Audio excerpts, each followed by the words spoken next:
Hey everyone, we are starting the Speakeasy Cafe. This is Janelle Anderson, your host. I am just now setting up my live stream, so it'll take just a second. And let's hope it works.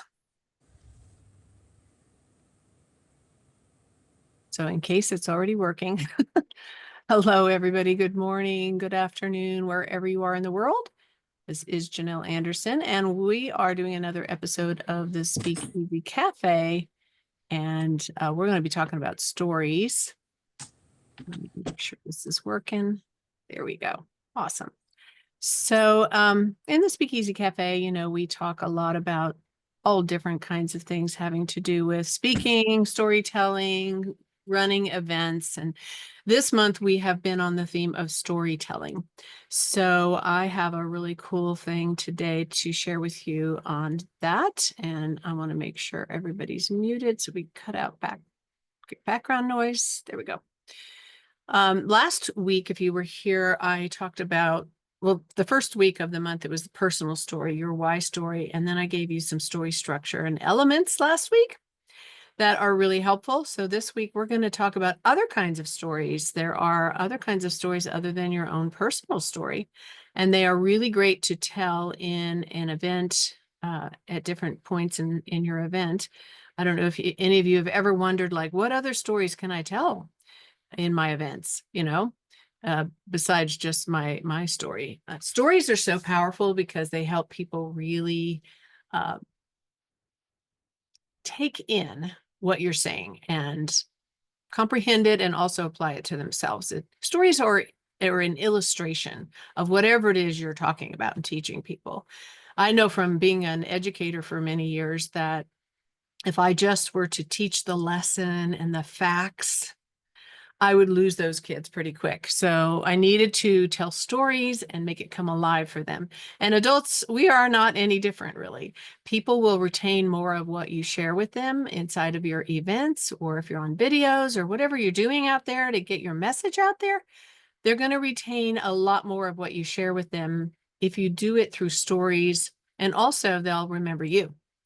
So other stories that you can tell, we're going to talk about 4 of them today. And I'm just curious, throw in the chat, just say yes in the chat if you've ever struggled to come up with a story to illustrate your point. Maybe you're teaching some content, you're sharing some stuff about whatever it is that you do. You guys are doing some amazing things. You are talking about connection and intimacy, and you're talking about speaking and forgiveness and self-care. When you're teaching on those things, do you ever have trouble coming up with a story? Mike says, always. To pick a story, I have way too many. Yes, that's another thing. There's so many stories are everywhere. And it is important to pick the right story at the right time for the right point and position it in the right way within your talk or your presentation, because that really does matter, especially if you are, and I'm assuming all of you do events in order to invite people to go to the next step with you and come into your program or hire you. And so if you position the story the right way and you pick the right story, it will help people to make that decision to jump in with you. And I mentioned this last week, is that the story is really not about you when you're telling your story. It's really about them, which is true with any story you tell. You need to tell it in a way that they see themselves in the story. So here are 4 other types of stories that are really great to use. One is, of course, you could probably guess what the next top story is beside your story. Can you guess? Anybody? Put it in the chat if you know what I'm going to say. What's the next top type of story you would tell besides your own? Let me see if anybody gets it. Exactly, Mike, you win the prize. It's your client success story. Yes. They're very important stories to tell because it builds your credibility, because it showcases that you helped another person to have that success, right? And then your potential clients will see themselves in that story because they can relate to that person. They're in the same place, right? They're struggling with the same problems or the same obstacles, and they have the same goals. And so when they hear a story about somebody that you helped, they're like, oh, wow, if Mike could help that person, he can help me. So the there's a lot of different ways to get really great client stories. And one of the best ways, of course, is to ask your client as you're working with them or at the end of working with them, if they can tell you, if in fact, the best way to do this is interview them and ask them, what was your life like before you worked with me? And of course, record this. What was your life like before you started working with me? What did you feel? Get those emotions. What were you struggling with? Right. And somebody's trying to come in. Hang on a second. I don't see them.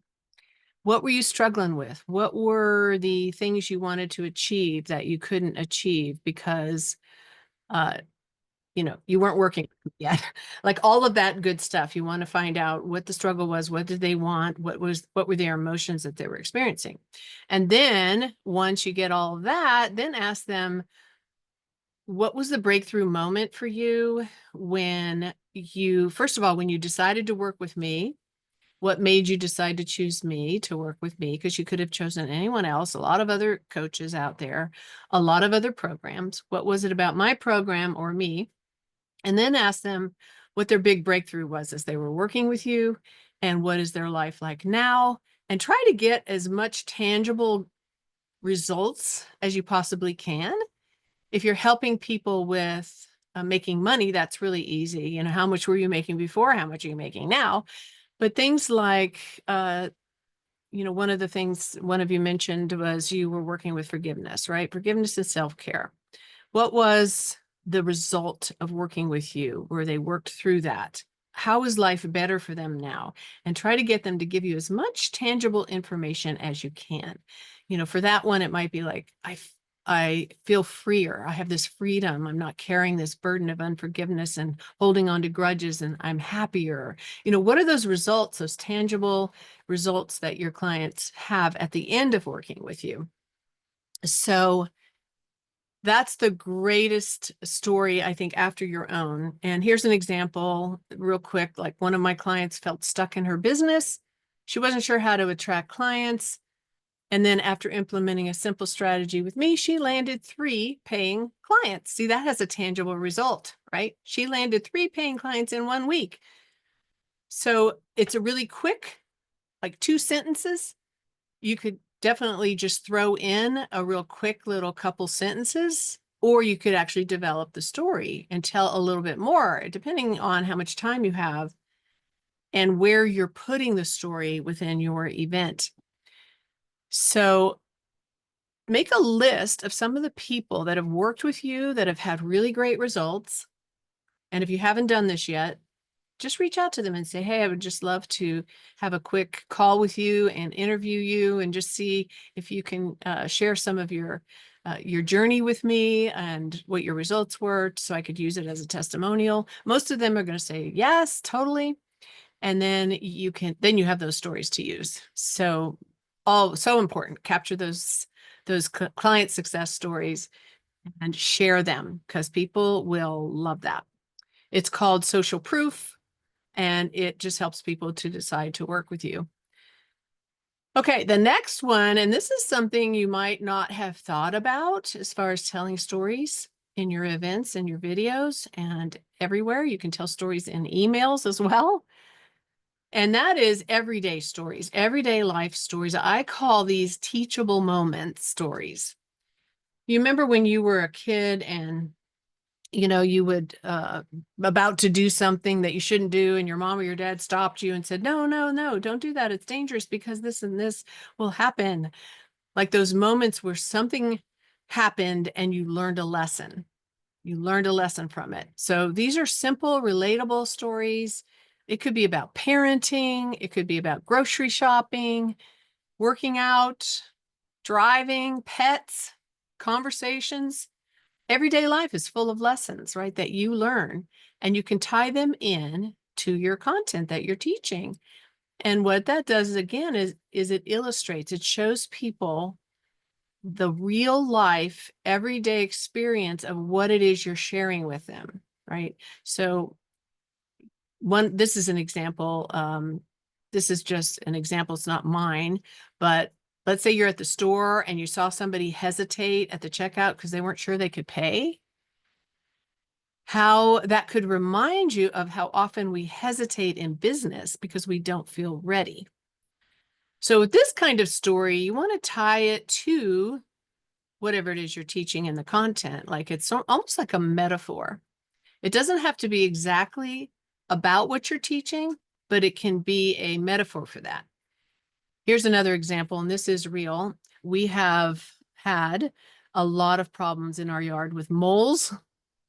Anybody ever deal with moles in your yard? They're really hard to get rid of. And one of my dogs, I call him the mighty mole hunter because he loves to chase after everything that moves, of course. And one day he was out there digging. He digs in the yard trying to find these moles, and he doesn't give up. He digs trenches through the ground until he finds a mole. And one day he actually caught one and he brought it in the house. Ugh. And I had to yell for my husband to come get it because I couldn't, the dog would not let me near it. His name is Bo. And so I thought about that and how he was so tenacious and so persistent and never giving up and continuing to work hard to catch one of those moles. And that just reminds me of business. If we're really persistent and we don't give up and we work hard and like chase after that goal that we have, we will catch it, right? But we need to be persistent like Bo is. So Bo hunting moles has nothing to do with business, but I can tie it in sort of like, in a metaphor so people can really relate to that. So does that make sense? Using everyday stories. So think of all the things, and this is something that you should have a continual list going of stories, your everyday stories. Every day, when you go throughout your day, maybe you take a walk around the block or you have a conversation with your neighbor or you go to the store. Think about everything that you did during the day and ask yourself, is there a story there that I could use? That I could use as sort of an illustration for something, and just jot that down so that you have this list of these stories and you don't forget about them. And then when you need them, you can go back to your list and pull one out and, craft it into a story using that story structure I gave you last week and plug that story in. So that's two. We have client success stories and we have teachable moment stories or everyday stories. The third one is another one that a lot of people don't think much about using, but they are what I would call historical or industry stories. You can borrow wisdom from well-known figures in the industry or historical events or fables or stories that you've heard or you've read about from other people. And that will also build credibility for you and also adds a lot of depth. It builds credibility because it shows that you know a lot about your industry and you've researched and you know about what other people have done in the industry. You might not know them personally, but you can share their stories. So, and this is a story I use all the time, is Thomas Edison. Right? We all know about Thomas Edison, that he failed 10,000 times in inventing the light bulb. And a reporter asked him one time, how do you feel about failing 10,000 times? And he said, I haven't failed not even once because I know now 10,000 ways that this will not work. And so he had that mindset, never giving up, continuing to do his experiments. So imagine that. Imagine if he had given up on his 9,999th attempt. He wouldn't have had the light bulb. That's a great picture of resilience. And we need resilience in our own businesses to never give up. You never know if that next try, maybe you got 10,000 no's. Hopefully you don't get that many, but let's say you got that many and you give up and you don't keep trying. Well, the next person you talk to would be your yes. So don't give up. So you could use a story like that, somebody that you've heard about, read about, learned from, and share that in your events as a story. And then the last kind of story I want to talk to you about today is what I call it's a mindset shift story, or I used to believe.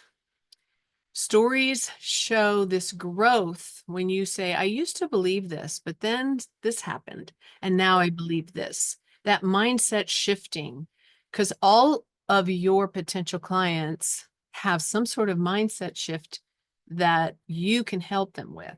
So if you can tell a story about where you used to believe this one thing, and then you had this mindset shift, and it helped you to break through and get to your goal, achieve your success, it'll also help your audience to think, I believe that now. Maybe I need to shift my perspective. So one example is, I used to believe that success meant that you had to work harder. But then I learned that if I work smarter and I get very clear and strategic with what I'm doing, then that will bring me success faster than just hustle, hustle, hustle, right? So you can think about, what are some of the things you used to believe? And now you've had a shift in your perspective, and it brought you some success, or it brought you a breakthrough. You can tell that story. Again, all of these stories need to be positioned in the right place to make the point you're trying to make. And one thing to think about when you're trying to think, which story do I tell? Where do I put it?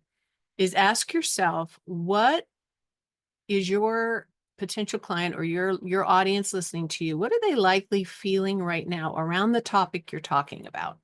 Are they feeling confused? Are they feeling overwhelmed? Are they feeling stuck? And let's say you're talking about, well, I talk about, running virtual events to bring in income and clients. So let's say I'm talking to my audience and they're struggling with, I don't know how to find my next client. And I am so frustrated because I've tried and tried and tried. So I want that feeling, that emotion that they're feeling right now, to be the feeling that the story I tell illustrates or produces. And it can be a story about something else. If I'm talking about Bo hunting the moles, I could talk about the frustration and the desire and the desperation that I see in him as he's digging those holes. And don't we all feel that sometimes when we're trying to reach that goal? As long as you tie that same emotion and you describe it and you share it so that people are feeling that, they're like sitting there going, yeah, I feel that way all the time in my business. I feel like I'm digging holes and I'm not getting anywhere. Then that's going to position your story so that they see themselves in the story and they feel it. That feeling, that emotion, you want them to feel at that moment so that then they can see themselves stepping into working with you to achieve the success. I could finish that story by talking about how Bo was so happy and proud of himself for finally catching that mole. Wouldn't you love to feel that same feeling of success and satisfaction? I mean, that's kind of a strange story, but I think you get what I'm saying, right? So here's a quick brainstorming exercise you could do. Think of a recent conversation or a challenge you've had or a client success, and ask yourself, how could I make that into a story? So I would love to hear from some of you. Anybody thinking of any stories that you could possibly tell that might be one of those 4 types of stories? And I'm going to just throw them in the chat. Client success story, everyday life, or teachable moment. The third one was industry or historical figure, industry expert story, and then mindset shift. If I could spell mindset shift story. Those are the 4. So anybody have any stories coming up for you? What are some stories you've thought about in the last few minutes? You can go ahead and just come off mute. I think, Carissa, I think you can come off mute. There you go. Yeah, I'm just thinking of a conversation I had a few days ago. It was around a mindset shift story. I had gathered some of my clients together for a stress relief session, basically just getting clarity, very simple, there was no big esoteric theme behind the gathering. It's just really regulating in the nervous system and getting yourself settled. But during the course of the event, one of my clients had a breakthrough about why she had been self-sabotaging herself regarding being on stage, being visible. And it was that she felt guilty for wanting to be seen. It's like, is this an ego thing? I just want to be noticed and I want people to pay attention to me. And she really had a breakthrough that no, this is about my greatest joy is nourishing people. And when I'm on stage, I feel like she's like a mom feeding her children, like an image of her child came into her mind when she thought about what she was doing on stage. And it was just like, she's like crying and had this big breakthrough that she doesn't have to feel guilty anymore about kind of trying to be a starlet. She's meant to nourish people through music. So I thought that was really Yeah. cool mindset shift. Yeah, it's a mindset shift story. It's also a client success story. Oh yeah, Yeah. true. You're Yeah, that's right. beautiful. Oh, that's really powerful. Yeah. Thanks for sharing that. Mhm. Awesome. Anybody else have a story they thought about today that you want to share? Was this helpful? Mike. That I was thinking about, you're talking about historical figures. Sometimes the best examples are a bad example. And there was a jewelry executive by the name of Gerald Ratner in the UK. Now, I'm all in favor of self-effacing humor to get rid of self-importance. And that's Yes. the story behind this right here, by the way. But it's one thing to tell self-effacing humor. It's another to diminish your reputation. And Gerald Ratner ran this costume jewelry company. It's really affordable jewelry. And he gave this huge speech at Royal Albert Hall, which apparently is a big deal. Yeah. And he said, people ask me, how do I provide such quality merchandise at such an affordable price? And the answer is real simple. It's total crap. And the entire company tanked. Oh my gosh. And the worst thing about it, apparently it was a speaking coach who gave him that idea. And I bet that coach moved on to the next client. Meanwhile, poor old me, I'm sitting here stepping and you know what on St. Patrick's Day. Wow. Yeah, that's a good example. Awesome. Yeah, good. Anybody else? Any questions from today? Are you going to go out and start using your stories? Definitely. Yes, absolutely. Must tell stories. Stories sell, facts tell, as they say. I was going to say, sometimes you have a story, you don't know what to do with it. You just say, I got to do something with that. Yeah. Yeah, that's true. Both ways. That is very true. Well, before I let you guys go, I do want to tell you about my event. It's this week. I know it's short notice, but you might have seen my emails about it if you're on my list. I put a link in the chat there for you. This is my 3-day event. I only do it 3 times a year. It's coming up this week, Wednesday through Friday. It's 3 full days of learning how to create and host profitable events for your business. It's called the Virtual Events Bootcamp.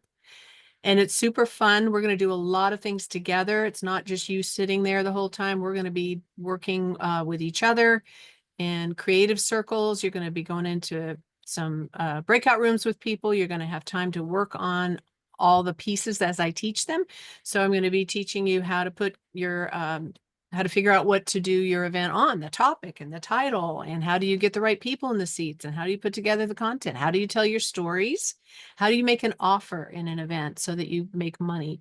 So we're going to break it down into all these separate pieces over the 3 days. The first day will be all about vision, your vision for your business and the transformation you want to have in people's lives. And then we'll start working on your offer for your event. It'll be really focused on a workshop or masterclass type of event, which I feel like is the easiest one to start with. If you've never done events before, start with that one, because you can create what I call your signature masterclass or signature workshop, that when you get it to the place where it converts really well, you run it regularly and it becomes this consistent revenue stream and also client attraction tool for your business. So we'll be working on that.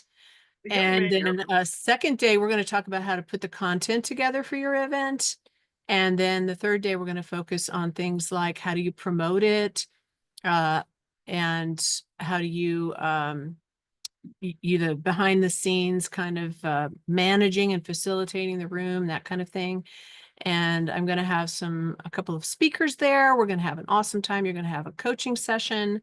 I'm offering everyone a free assessment. It's called the Empowered Coach Success Scorecard, and it will show you where you are at in your business, and will be able to help you in that coaching session to really dial in on one area of your business, and they'll be able to help you in a big way. They're very good coaches. And then we're going to look at how events fit into the bigger picture of your business, because you need more than just an event to run a business as a coach, right? So I hope that you guys will come. That link gives you a special price. Right now, the VIP price of the event is $197. And you always want to go as a VIP because you get all the recordings. And we had 2 extra master classes pre-event. We already did one. You'll get the recording for that. That's where we dove into titles and topics and how to find the right title. Titles are very important because that's what makes people instantly say, yeah, I'm interested or not. And then tonight at 6 p.m. Eastern, we're doing the second one, and that is a deep dive into promotion. It's called the Packed House Playbook. I'm going to actually give everyone a PDF with all kinds of ideas of how do you get people to your events. And then we're going to do some brainstorming together. Very valuable. Both of those master classes, only VIPs get them. So then you get all the recordings of everything. Plus there's going to be 2 extra sessions inside of the event just for VIPs.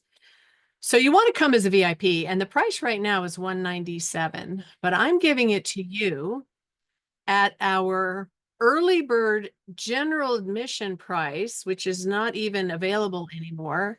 It used to be $47 up until just this week. It bumped up. But I'm giving you a VIP ticket for the early bird general admission price of $47. So you won't have to pay $197 to be a VIP and get all the great extras and to come and be a part of this event. It's only $47 for you today. Jump on it now if you want to come, because if you enroll right now, you'll get in to the Packed House Playbook Masterclass we're having today, and you'll get the link to come to that right away. And I hope to see you all there. It's going to be fabulous. If you are really interested in running virtual events and making money from them, learning how to make money from them, then this is the event for you. Juanita is working. Bummer. So you will get the recordings, but it is definitely an event you want to come to in person, or live, I should say, because you'll get all the hot seat coaching, and that you'll be able to get feedback and interact with other people. It's definitely better for you if you come live. Okay, well, I hope that I'll see some of you at the event, and thanks so much for coming today. I hope this was helpful. You can catch the recordings of all of these on my YouTube channel and also on my app. It's called Emerging Life Coaching. You can download it in any app store that you use. And there's also a website that you can go to see these recordings. I'll put that in the chat as well. You are welcome. I think I have to do it this way. Emerging Life Coach. Not coaching coach, because coaching is my actual website. But that is the website for my app, and you can sign in, create a password, and get in there and start looking at all the recordings from the Speakeasy Cafe, and a lot of other things are on there, actually.